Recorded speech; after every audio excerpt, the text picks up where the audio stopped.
নমস্কার, আপনারা দেখছেন এডুটেক তন্ময় চ্যানেল।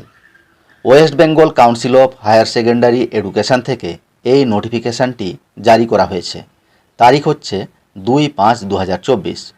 সমস্ত উচ্চ মাধ্যমিক বিদ্যালয়ের প্রধান শিক্ষকদের উদ্দেশ্য করে এই নোটিফিকেশানটি জারি করা হয়েছে।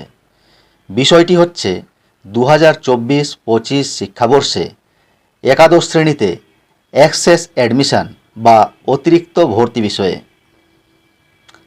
প্রত্যেক স্কুল একাদশ শ্রেণীতে 275টি ছাত্রছাত্রী ভর্তি নিতে পারবে।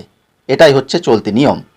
কিন্তু 275-এর বেশি ছাত্রছাত্রী একাদশ শ্রেণীতে ভর্তি করতে হলে 1 নম্বরে বলা হচ্ছে অনলাইন পোর্টালের মাধ্যমে স্কুলকে আগামী 30শে জুন 2024-এর মধ্যে অ্যাপ্লাই করতে হবে।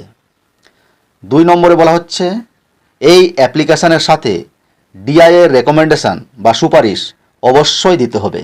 এইভাবে অ্যাপ্লাই করে আরও 125টি বেশি ছাত্রছাত্রী অর্থাৎ মোট 400 জন ছাত্রছাত্রী একাদশ শ্রেণীতে ভর্তির পারমিশন পাওয়া যায়। কিন্তু যে সকল স্কুলে 400-এর বেশি ছাত্রছাত্রী ক্লাস 11-এ ভর্তির দরকার হয় তাদেরকে কি করতে হবে 3 নম্বরে বলা হয়েছে সেই সব স্কুলের হেডমাস্টার কাউন্সিলের রিজিয়নাল অফিসে যোগাযোগ করবেন স্কুলের ফিজিক্যাল ইন্সপেকশনের জন্য এবং এই ইন্সপেকশন রিপোর্ট সাথে ডিআইয়ের রেকমেন্ডেশন নিয়ে অনলাইন পোর্টালে আবেদন করতে হবে।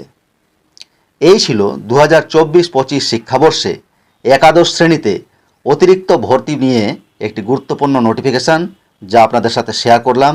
ধন্যবাদ।